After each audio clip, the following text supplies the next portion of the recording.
नमस्कार श्रोते हो, मी अर्चना रवींद्र शिर्के माऊली कथाकथनमध्ये तुमचे पुन्हा एकदा स्वागत करते. आपण ऐकत आहोत राधा भाग 2. लेखक समर. तिचं राधेच्या बोलण्याकडे पुन्हा लक्ष जाताच ती म्हणाली, हो, तो तुमचाच आशीर्वाद आहे. तिने अजून गीतेचा एखादा अध्याय पाठ केला की नाही? अजून नाही, पण मी आजपासून तिला पहिला अध्याय पाठ करायला लावेन.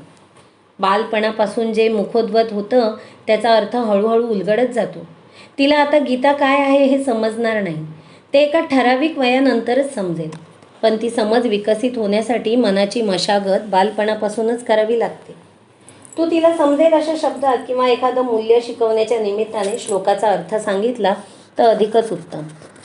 मी याची सुरुवात अजून का केली नाही असाच प्रश्न माझ्या मनात आला.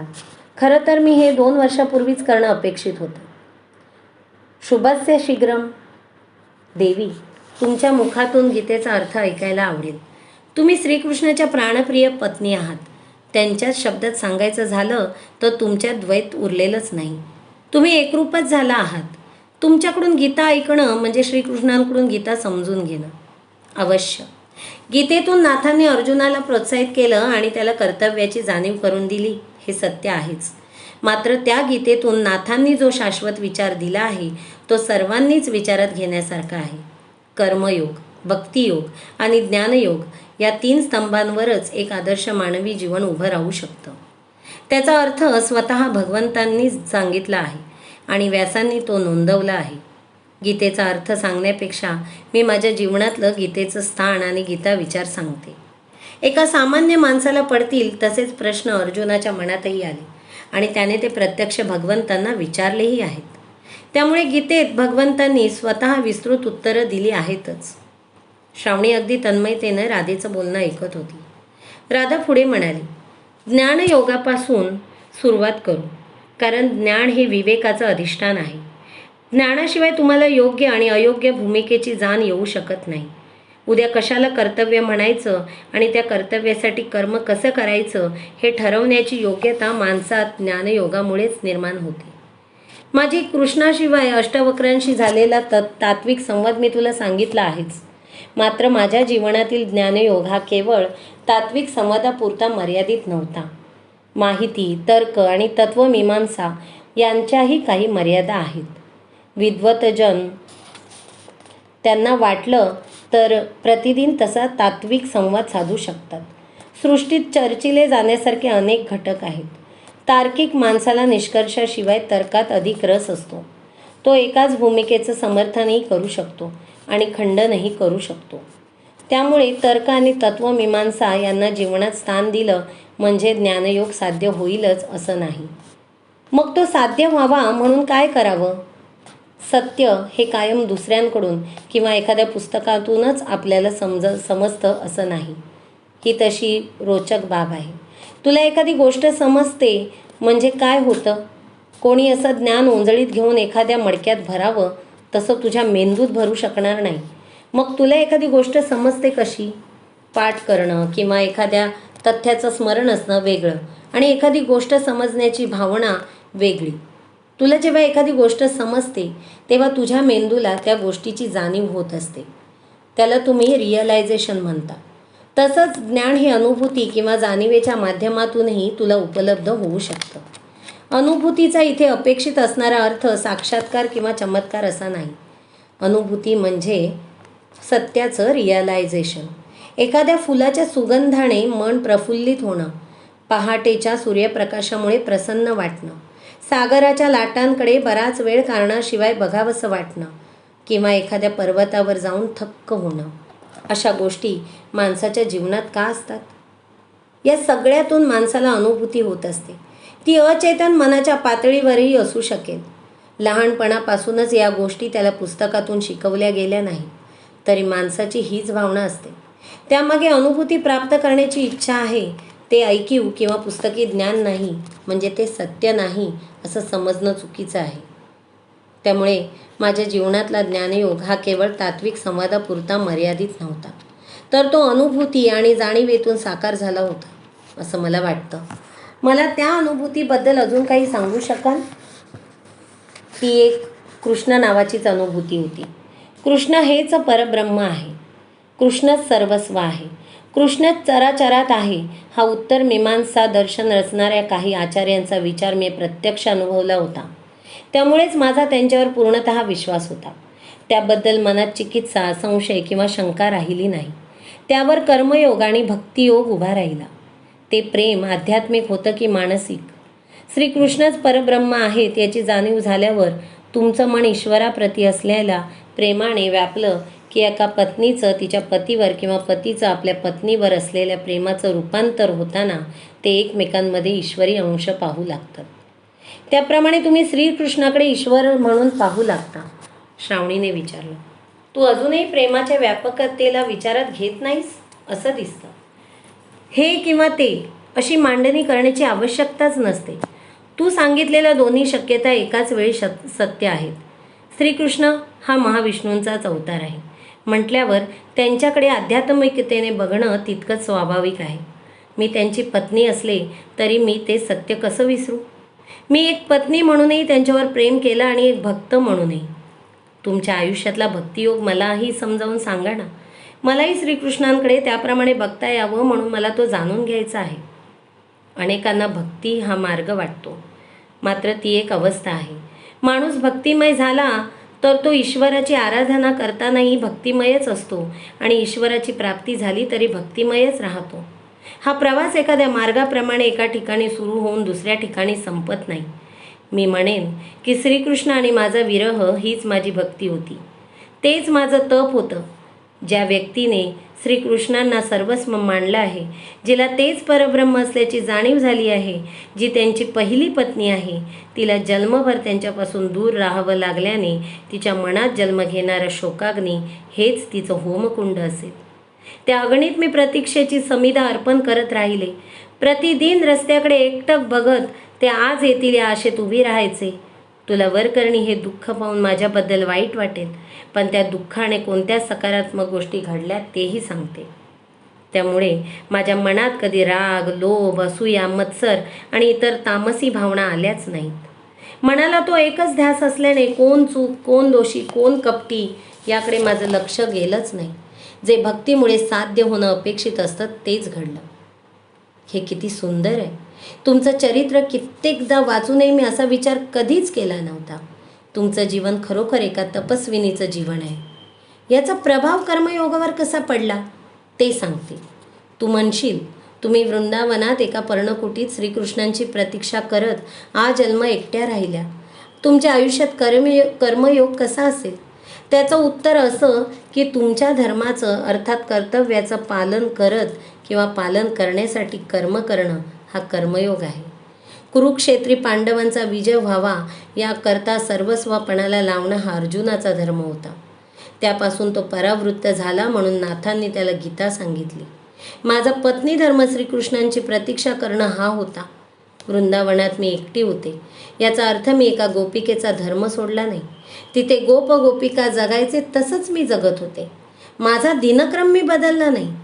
राधे, कोणतीही अपेक्षा न ठेवता आणि मोजमाप न करता प्रेम करणं हा तुझा धर्म आहे असं मी स्वतःला सांगायचे. प्रेम करताना मी फळाची अपेक्षा ठेवली नाही. मी ज्या व्यक्तीवर प्रेम करते ती व्यक्ती माझ्यासह आहे की नाही यावरून मी माझ्या प्रेमाला कमी अधिक होऊ दिलं नाही. तोच माझा कर्मयोग होता. फळाची अपेक्षा न करता कर्म करणं अतिशय अवघड आहे. आजच्या काळात तर जणू ते अशक्य झाले. आजचं युग भांडवलशाहीचं आहे. कंपन्यांमध्ये अगदी वरून खालपर्यंत सगळं काही टार्गेट्स पूर्ण करण्यासाठीच केलं जातं. फळाच्या अपेक्षेने सगळ्यांची सुरुवात होते. हीच वृत्ती वैयक्तिक आयुष्यातही रुजते. मग आमच्यासारख्यांनी काय करायचं? काहीतरी साध्य करण्याची इच्छा त्या युगातही माणसाच्या मनात होतीच. श्रीकृष्णाने त्या श्लोकात कर्म आणि अकर्माच्या अनुषंगाने उपदेश केला आहे. त्याचा खरा अर्थ समजून घेतलास तर तुझ्या मनात असा प्रश्न येणार नाही. त्या श्लोकातली दुसरी पंक्ती तितकीच महत्त्वाची आहे. मा कर्म फल हेतू भूर्माते संगोत स्वकर्मनी तू अकर्म करू नये असं भगवंतांनी अर्जुनाला सांगितलं आहे. कर्माचं फळ देण्याचा अधिकार ईश्वराच्या हातात आहे. तो मनुष्याच्या हातात नाही. मग माणूस काय करू शकतो? तर किमान आपल्या हातून अकर्म म्हणजे समाजाचं अहित करणारं कृत्य घडू नये याची काळजी घेऊ शकतो. चांगलं फळ मिळण्यासाठी काय करावं याकडे नाथांनी अप्रत्यक्षपणे निर्देश केला आहे. कर्माचा अर्थ धर्मानुसार वागणं. राजानं राजधर्मानुसार वागावं, पतीने त्याच्या धर्मानुसार, पित्याने त्याच्या धर्मानुसार, आणि अगदीच आधुनिक परिभाषेत सांगायचं झालं तर कंपनीत काम करणाऱ्याने त्याच्या धर्मानुसार. ते कर्म समाजाचं अहित करणारं असू नये याची काळजी घ्यावी. श्रीकृष्ण फळाविषयी जे बोलत आहेत ते एका अर्थी नियतीत होणाऱ्या सकारात्मक बदलांची अपेक्षा लावून बसणाऱ्या किंवा पाप पुण्याच्या तराजूत पुण्याच्या पारड्याकडे लक्ष लावून बसणाऱ्यांसाठी आहे. उदाहरणार्थ, तुला एक वृद्ध किंवा अंध स्त्री दिसली जिला रस्ता ओलांडता येत नाही. तिची मदत केल्याने माझ्या पुण्यात भर पडेल का किंवा मला चांगलं फळ मिळेल का असा विचार करण्याचा भगवंतांनी निषेध केला. माणसाने अमनुष्य धर्म पाळावा आणि त्या वृद्ध स्त्रीची मदत करावी. हे एक लहानसं उदाहरण झालं, पण त्यातून तुला मथितार्थ निश्चितच समजला असेल. श्रावणीला गीता पाठ होतीच. तिने राधेला पुढची शंका विचारली. देवी, श्रीकृष्णांनीच पुढे म्हटलं आहे की कर्मजा बुद्धियुक्ता ही फलत्यवा मनीषिणं जन्मबंध विनिर्मुक्ता पदगच्छन्त्या नामयम. माणूस त्याच्या पूर्वजन्मात केलेल्या पापपुण्यांमध्ये गुंतूनच जन्म घेत असेल आणि तेच माणसाचं भाग्य ठरणार असेल तर या जन्मात मनुष्याकडे त्याच्या चालू असलेल्या जन्मात स्वतंत्रपणे निर्णय घेण्याची क्षमता नसते असं म्हणावं का? तसंच ज्ञानी माणूस कर्मफळाला त्यागून जन्माच्या बंधनातून मुक्त होतात असंही म्हटलं आहे. तिथे योगी किंवा तपस्वी म्हटलेलं नाही. याचा अर्थ फक्त ज्ञानयोग साध्य झाला तरी कर्मफळातून मुक्त होता येतं. हे आज ना उद्या तुझ्या लक्षात येणारच आहे. तू मीमांसेपेक्षा तर्काला जास्त महत्त्व देत असल्याने हा प्रश्न तुला पडला. जे सत्य आहे ते अगदी सूर्यप्रकाशासारखं तुझ्या समोर आहे. तुला तो अर्थही ज्या दिवशी रिअलाईज होईल त्या दिवशी तुझ्या मनातले हे प्रश्न दूर होतील. श्रावणी ही मनुष्य आहे. हे वाक्य वाचताना तू त्याचा अर्थ लावत बसशील का? ते सत्य तुला पूर्णतः ज्ञात आहे. त्याप्रमाणेच उद्या मीमांसेनंतर या श्लोकाचा अर्थ तुला पूर्णतः जाणवल्यावर तो श्लोक वाचूनही तुझ्या मनात प्रश्न निर्माण होणार नाही. मला तुझ्या प्रश्नांची उत्तरं देणं आवडतंच, पण काही प्रवास हे ज्याचे त्यानेच करायचे असतात. इतक्या महत्त्वपूर्ण प्रश्नांची आयती उत्तरं मिळत नाहीत. त्यांची उत्तरं ज्ञानी माणसाने कोणाला विचारायलाही जाऊ नये. स्वतः मीमांसा करावी आणि उत्तराची अनुभूती घ्यावी. मला ते सत्य कधीतरी समजेल असं तुम्हाला वाटत असल्याने माझाही आत्मविश्वास वाढला. नाहीतर रोजच्या धावपळीत ना इतका विचार करायला वेळ मिळतो ना आध्यात्मिक विकास घडण्यासाठी काही करता येतं. पण आमची स्थिती अर्जुनासारखीच असते हे मात्र खरं. वपू काळे नावाच्या एका लेखकाने आम्हा सगळ्याच माणसांना अर्जुन म्हटलं होतं. अर्जुनाला पडलेला प्रश्न वैश्विकच होता. तिकडे ब्रिटनमधल्या शेक्सपियरचंही गाजलेलं वाक्य to be or not to be हेच आहे. आजच्या काळातला बदल एवढाच आहे की स्त्रियांनाही हा प्रश्न पडू लागला आहे आणि त्याही अर्जुन होऊ लागल्या आहेत. कारण त्यांना तो पर्याय पहिल्यांदा किंवा बऱ्याच शतकानंतर उपलब्ध झाला आहे. ते अनेकांच्या लक्षात येत नाही. कोणी पुढारलेपणाचा कितीही आव्हानत असलं तरी स्त्री आणि निर्णयाचं स्वातंत्र्य हे समीकरण अजून म्हणावं तितकं त्यांच्याही डोक्यात शिरलेलं नाही. श्रावणी तिचं मत मांडत होती. या निमित्ताने तिचं मन मोकळं करत होती. देवी, कोणी असं म्हटलं की अनेकांना चक्क राग येतो. निर्णय घेणं किंवा त्या निर्णयानुसार स्त्रीने कृती करणं ही खूप पुढची गोष्ट आहे. स्त्रीने स्वातंत्र्याचा विचार मांडला तरी अनेक पुरुषांचं डोकं फिरतं. ते का होतं हे मी समजू शकते. आपलं वर्चस्व आणि अतिरिक्त अधिकार जाण्याची भीती मनात दडलेली असल्याने ते कळत नकळत रागावतात आणि होणारा बदल थांबवण्याचा प्रयत्न करतात. माझ्या सासरच्यांच्या मनातही असाच विचार आला. फक्त पुरुषांबद्दलच मी काय बोलते. माझ्या सासूबाईंनी स्त्री असून काहीसा तसाच विचार केला. वस्तुतः मी अजून कोणताही निर्णय घेतला नाही तरी त्यापूर्वीच सगळ्यांच्या मनात इतकी चलबिचल सुरू आहे. हीच परिस्थिती एखाद्या पुरुषाच्या जीवनात असती तर कोणताही प्रश्न उद्भवला नसता. कारण पुरुष आणि निर्णयाचं स्वातंत्र्य हे समीकरण अनेक युगांपासून सगळ्यांच्या मनात घट्ट बसलंय. श्रावणी हे एक विचारी चिंतनशील स्त्री होती. कुंभार एखादं सुबक भांडं बनवताना मातीला आकार देतो तेव्हा ते भांडं घडण्यापूर्वी माती वेगवेगळे आकार घेते. पहिल्याच फटक्यात फिरत्या चाकावर असणारी माती सुबक भांड्याचा आकार घेत नाही. त्याप्रमाणेच श्रावणीचा वैचारिक विश्व आकार घेत होता. मात्र त्याला राधेच्या मार्गदर्शनाचा अंतिम स्पर्श झाल्याशिवाय अंतिम सुबक आकार येणार नव्हता. तो यावा म्हणून राधा म्हणाली, तुला माझ्या काळातलं उदाहरण सांगून एक दृष्टिकोन मांडते. मला मानवी जीवन शापाच्या रूपात मिळालं. भीष्मांनाही मानवी जीवन शापाच्या रूपातच मिळालं. शाप देणाऱ्यांनी अर्थातच मानवी जीवन दुय्यम समजलं आणि ते जगणं म्हणजे एक शिक्षा आहे असं मानलं. यामागे अनेक कारणं आहेत, पण त्यापैकी एक प्रमुख कारण म्हणजे वर्चस्वाची स्पर्धा. वर्चस्व गाजवण्याची इच्छा ही पुरुषांमध्येही असते आणि स्त्रियांमध्येही. पुरुषांना स्त्रियांवरच वर्चस्व गाजवावं असं वाटत नाही, तर शक्य तितक्या पुरुषांवरही गाजवावं असं वाटतं. तसंच स्त्रियांनाही फक्त त्यांच्याहून कमी वय असणाऱ्या स्त्रियांवर वर्चस्व गाजवावं असं वाटत नाही, तर शक्य तितक्या पुरुषांवरही गाजवावं असं वाटतं. शारीरिक मर्यादा, समाजरचना आणि परंपरांमुळे स्त्रिया पुरुषांवर जितकं वर्चस्व प्रस्थापित करू शकतात त्याहून अधिक पुरुष स्त्रियांवर वर्चस्व प्रस्थापित करतात. हे तुझं मत सत्य आहे, मात्र त्याचा अर्थ त्यांच्या मनातही ती इच्छा नसते असा नाही. जगात जसे हिंसक किंवा आक्रमक पुरुष आहेत तसे शांत आणि संयमी पुरुषही आहेत. चार भिंतींमध्ये अर्थात ज्याच्या त्याच्या घरात वर्चस्व गाजवण्यात कोण अयशस्वी ठरतं याचं उत्तर सामान्यकरणातून देता येत नाही. मूळ मुद्दा असा आहे की वर्चस्व गाजवण्याची इच्छा कमी अधिक प्रमाणात माणसातच असते. तुला वाटेल की ती प्राण्यांमध्येही असते. मग माणसाचा जन्म वाईट कसा? आम्हाला शाप देऊन माणसाचा जन्म का दिला? याचं उत्तर म्हणजे वर्चस्व प्रस्थापित करण्यासाठी माणूस ज्या थराला जाऊ शकतो त्या थराला इतर कोणीही जाऊ शकत नाही. दुर्योधन नावाच्या एका व्यक्तीचं वर्चस्व प्रस्थापित करण्यासाठी कोट्यावधी सैनिक मारले गेले, तरी शेवटच्या दिवसांपर्यंत दुर्योधनाला त्याचं वाईट वाटलंच नाही. इतका हृदयहीन माणूसच असू शकतो. ज्याला जिथे संधी मिळते तो तिथे वर्चस्व प्रस्थापित करण्याचा प्रयत्न करतो. श्रावणी राधेचं बोलणं काळजीपूर्वक ऐकत होती आणि त्याबद्दल विचारही करत होती. तिला राधेचं बोलणं पटलं. खरंच आहे, आजच्या काळात दोन राष्ट्रप्रमुखांमध्ये वर्चस्वाची स्पर्धा कशी चालते ते सामान्य माणसाला समजतच नाही.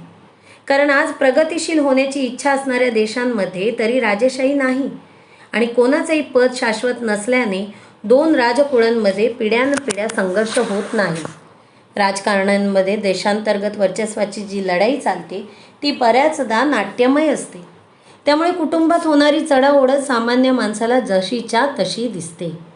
तिथे वर्चस्वाची सर्वाधिक लोकप्रिय स्पर्धा ही सासू आणि सुनेचीच आहे. क्षमा करा, हा विषय तसा तात्विक आणि गंभीर वाटणार नाही, पण तुम्ही मला सखी मानल्याने मी मनात जो विचार येईल तो व्यक्त करते. गेल्या 30-35 वर्षांपासून मालिकांमध्ये दाखवला जाणारा संघर्ष हाच आहे. ज्या अर्थी तो आजही दाखवला जातो त्या अर्थी तो लोकप्रिय असणार आणि लोकांना प्रासंगिक वाटत असणार. हा विचार बालिश असेलही, पण यावरून मला तुमचं बोलणं पटलं. ज्याला जिथे संधी मिळते तो तिथे वर्चस्व प्रस्थापित करतो. राधेने कोणत्या ठराविक उदाहरणाविषयी बोलण्याचं टाळून मूळ मुद्द्याकडे लक्ष वेधत म्हटलं, आध्यात्मिकता, सहृदयता किंवा आत्मिक विकासाची सुरुवातच वर्चस्वाच्या त्यागापासून होते.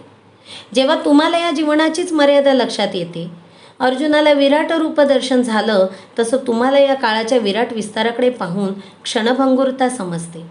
जेव्हा तुमच्या ठायी विवेक जागृत होऊ लागतो तेव्हा तुमच्या मनात कोणत्याही व्यक्तीवर मानसिक किंवा शारीरिक आक्रमण करण्याची इच्छाच लुप्त होऊ लागते. वर्चस्व म्हणजे काय? तर थोडक्यात एखाद्या व्यक्तीला आपल्या बंधनात ठेवणं. जेव्हा प्रत्येक परमेश्वर आहे ते तत्त्व तुम्ही स्वीकारता, जेव्हा प्रत्येकात परमेश्वर आहे हे तत्त्व तुम्ही स्वीकारता, तेव्हा तुम्ही दोन कारणांसाठी कोणालाही बंधनात ठेवण्याची इच्छा मनात बाळगत नाहीत. एक म्हणजे त्या व्यक्तीला बंधनात ठेवणं म्हणजे एका अर्थी स्वतःलाच बंधनात ठेवणं, आणि दुसरं म्हणजे कोणत्याही परमेश्वरी अंशाला बंधनात ठेवण्याची शक्ती असल्याचा अहंकार बाळगणं. हे दोन्ही विचार तुम्हाला अनुचित वाटतात. श्रीकृष्णांनी वृंदावन सोडू नये अशी इच्छा माझ्याही मनात होतीच, पण त्यांनी वृंदावनात निवास केला तरच आमचं प्रेम कायम राहील असं बंधन नव्हतं. परमेश्वरी अंशालाही बंधनात ठेवण्याचा विचार मनात येत नाही, तर प्रत्यक्ष परमेश्वराला बंधनात ठेवणं मला कसं योग्य वाटेल? माझ्या मनात शंका राहू नये म्हणून एक प्रश्न विचारते. तुम्ही कोणालाही बंधनात न ठेवण्याविषयी जे सांगितलं ते मलाही स्पृहणीय वाटलं. पण मनात असा विचार येतो की आजच्या काळात नोकरीमुळे अनेक दाम्पत्य वेगळी राहतात. त्यावेळी सगळेच चारित्र्याचा विचार करत नाहीत किंवा संयम बाळगत नाहीत. एकत्र राहत असूनही अनेकदा अशी चूक होते. आज समान अधिकारांची कास धरणाऱ्या समाजांनी किंवा देशांनी बहुपत्नीत्व कायद्याने अमान्य केल्याने कोणी थेट दुसरं लग्न करू शकत नाही. पण विवाहित असलेल्या अनेकांचं पाऊल घसरताना मी पाहिलंय. निदान ऐकलं तरी आहे. त्याला पुरुष किंवा स्त्री असंही बंधन नाही. दोघांकडूनही चूक होते. अशावेळी जोडीदार म्हणून आपलं बंधन लादावे का? किंवा अशा अवस्थेत जोडीदारावर कोणतंही बंधन ठेवलं नाही आणि ते नातंच तुटलं तर? तुझा प्रश्न योग्य आहे. प्रथमतः हे सांगावंसं वाटतं की जिला नातं टिकवायचं असतं ती व्यक्ती मनात असा विचार आला तरी त्यानुसार कृती करत नाही. तितकी समज अगदी कमी बुद्धिमत्ता लाभलेल्या व्यक्तीतही असते. ज्या व्यक्तीला अस्वच्छ ठिकाणी तयार केलेलं अन्न खाल्ल्याने आरोग्यावर होणाऱ्या परिणामांसारख्या साध्या गोष्टी कळू शकतात, त्या व्यक्तीला तू म्हणतेस तशी कृती करताना जीवनातलं स्थैर्य आणि सुख गमावण्याचा विचार सुचत नाही. असं होऊ शकत नाही. दुसरं म्हणजे तडजोड, संयम, क्षमा, विकास या प्रेमाच्या पैलूंचा विचार केला, पण त्याचं अधिष्ठान विवेकच आहे. मी सतत विवेकावरच भर देते हे तुझ्या लक्षात आलं असेलच. प्रेम ही विवेक बाजूला ठेवून करावी अशी उथळ गोष्ट नाही. प्रेमाचं गांभीर्य, खोली आणि अर्थ लक्षात घेणाऱ्या व्यक्तीशी त्याच योग्यतेचं होऊन प्रेम केलं तर बहुधा हा प्रश्नच उद्भवणार नाही. राहिला प्रश्न बंधनाचा, तर बंध ठेवल्याने कोणतं नातं ताजं किंवा निखळ राहू शकतं असं तुला वाटतं? ज्या नात्यात एकामेकांप्रती निष्ठा आहे, सामंजस्य आहे, तिथे एकमेकांना बांधून ठेवण्याची आवश्यकताच नसते. जे नातंच वृक्ष आणि वैमनस्यावर उभं आहे त्या नात्यात एकमेकांना बांधूनही आनंदी राहता येत नाही. लहान मुलांवर पालकांना त्यांच्याच भल्यासाठी बंधनं घालावी लागतात. व्यक्ती प्रौढ झाली की तिने स्वतःवरच बंधन घालणं अपेक्षित असतं. कोणी सांगितल्याने किंवा बंधन घातल्याने ती सन्मार्गावर चालते असं नाही. कधीकधी वाटतं की जीवन खरोखर इतकं कॉम्प्लिकेटेड आहे की आम्ही माणसंच त्याला कॉम्प्लिकेट करतो. जिथे अनेक माणसांच्या भावना आणि मतं एकत्र येतात तिथेही क्लिष्टता येणारच. ही क्लिष्टता तुमच्यासाठी शापासमान आहे. आम्ही जे आयुष्य जगतो ते तुमच्या दृष्टीने अतिशय दुय्यम दर्जाचं आहे हे समजल्यावर जगण्यात काही मौज नाही असं वाटतंय. तू देवतांच्या दृष्टिकोनातून मानवी जीवनाकडे का बघतेस? काहींना शापाच्या रूपात हा मानवी देह मिळाला असला तरी भगवान विष्णू आणि शंकरांनी मानवी अवतार धारण केला आहेच. ते कसे जगले, त्यांची धोरणं काय होती हे बघायला हवं. श्रीकृष्णाच्या अवताराला पूर्णावतार यासाठीच म्हणतात. त्यांनी जीवनाची समग्रता लोकांसमोरच मांडली. त्यांचं बालपण, त्यांचं तारुण्य, त्यांचं वृद्धापकाळ सर्वांनाच रोमांचक आणि लोभस वाटला. त्यांनी मानवी जीवनाच्या सर्वच अंगांना स्पर्श केला. तू त्याकडे बघ. या पृथ्वीवर काहीच आकर्षक किंवा चांगलं नसतं तर गंधर्वांना या पृथ्वीवर विहार करावासाच वाटला नसता. ते कोणत्याही शापामुळे इथे येत नसत. त्यांचं मन सरोवरांच्या काठी विहार केल्याने लुब्ध व्हायचं. पण या भावनांच्या गुंत्याचं काय? त्यातून निर्माण होणाऱ्या समस्यांचं काय? प्रेमही त्यामुळेच रोमांचक आणि हवंहवसं वाटतं. ते एकसुरी म्हणजे आणि एका रेषेसारखंच सरळ असतं तर तू प्रेमाचा इतका विचारही केला नसतास. माणूस श्वास हा जन्म एकाच पद्धतीने घेतो आणि सोडतो. त्यामुळे माणूस त्याच्या श्वासाकडे कधीच लक्ष देत नाही. बोलताना, चालताना किंवा काही करताना आपण श्वास घेत आहोत याकडे त्याचं अजिबात लक्ष नसतं. प्रेमाचंही तसंच झालं असतं. तुला प्रेमाची क्लिष्टता का नकोशी वाटते? जे समोर आहे त्यापासून पळ काढू नको. श्रीकृष्ण सर्व प्रकारच्या प्रपंचामध्ये गुंतले तरी ते योगेश्वर होऊ शकले. त्यांनी कधी अशा अकाली निवृत्तीचा विचार केला नाही. तुमचं म्हणणं मला पूर्णतः पटतंय. क्षमा करा देवी. तरी एक प्रश्न उरतोच. श्रीकृष्णांच्या अवताराचा शेवट कसा झाला? यादवीतून आणि त्याच्या दुःखातून त्यांची सुटका झाली नाही. तू असे एक एक उदाहरण घेऊन बसशील तर हा जन्म विचारत करत राहशील. कधी जगणारच नाहीस. निस्सीम प्रेम केलंस तर या जीवनाला शाप नाही तर वरदान ठरवू शकतेस. तुझ्यासमोर प्रेमाचं आयतं अमृत असूनही तू मंथन का करतेस? मंथनानंतर तू जे अमृत गवसतं ते तुझ्याकडे आधीच उपलब्ध आहे. त्याला जप, त्याचा उपभोग घे. आयुष्याची ही संधी अशीच दवडू नकोस. तुम्ही मला सखी मानल्यामुळे ही संधी वाया जाणारच नाही. तुम्ही कायम मला मदत कराल यावर माझा पूर्ण विश्वास आहे. मदत कसली? एका सखीने दुसऱ्या सखीसमोर सुखदुःख मांडलं आणि दुसऱ्या सखीने सल्ला दिला तर त्याला मदत म्हटलं जात नाही. सखीचं ते कर्तव्यच असतं. मग पुन्हा आयुष्यात अशी अडचण उभी राहील तेव्हाही तुम्ही मला भेटाल. भविष्यात किंवा भूतकाळात रमू नकोस. वर्तमानाचा आनंद घे. राधेचं ते वाक्य श्रावणीला नकारासारखं वाटलं. म्हणजे ही आपली शेवटची भेट? ती हिरमुसली. अगं, श्रीकृष्णाने संभवामी युगे युगे म्हटलं, याचा अर्थ आपण प्रयत्न करायचे सोडून कायम त्यांची प्रतीक्षा करत बसावी का? ते जसे गीतेच्या रूपात तुमच्यासह आहेतच तशीच मी सुद्धा तुझ्या स्मृतीच्या रूपात तुझ्यासह असेन. आपला संवाद तू विसरणार नाही. जेव्हा माझा संदेशही तुझ्यासाठी अपुरा पडेल तेव्हा आपली भेट नक्कीच होईल. पुढची भेट अनिश्चित असेल तर तुम्ही प्लीज लवकर जाऊ नका. मला तुमच्याशी अजून खूप बोलायचं आहे. मलाही ते आवडलं असतं, पण मला आता जायला हवं. का? श्रावणीने खरोखर एका सखीप्रमाणे हक्काने विचारलं. प्रेमाबद्दल आणि आयुष्याबद्दल आपण बरीच चर्चा केली. याहून अधिक चर्चा केली तर प्रेमाच्या अर्काचाच तुला विसर पडेल. प्रेम आणि जीवन उत्स्फूर्त असावं. माणसाने विवेकी होण्यासाठी अवश्य प्रयत्न करावे, पण याचा अर्थ त्याची प्रत्येक कृती मोजून मापून नसावी.